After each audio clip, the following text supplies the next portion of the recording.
Mumbai Pune एक्सप्रेसवेवर drone कॅमेऱ्याने नजर ठेवली जाणार आहे. सरकारचा हा प्रयत्न स्वागतार्ह असला तरी तो फारसा उपयोगी नाहीये असं मत तन्मय पेंडसे यांनी व्यक्त केलंय.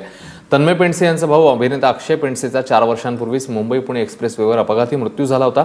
त्यानंतर गेली 4 वर्ष तन्मय पेंडसे आणि त्यांचे सहकारी मुंबई पुणे एक्सप्रेसवेच्या सुरक्षिततेसाठी लढा देत आहेत. या महामार्गावर सीसीटीव्ही लावण्यात यावेत अशी त्यांची प्रमुख मागणी आहे. ड्रोनने तुम्ही सर्व्हेलन्स कधीच करू शकत नाही, तुम्ही मॉनिटर करू शकता. याचं कारण असं आहे की ड्रोनला काही लिमिटेशन्स आहेत.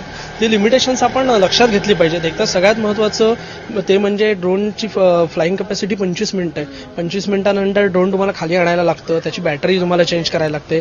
फॉगी कंडिशनमध्ये ड्रोन ऑपरेट होत नाही. पावसाळ्याच्या कंडिशनमध्ये ड्रोन ऑपरेट होऊ शकत नाही.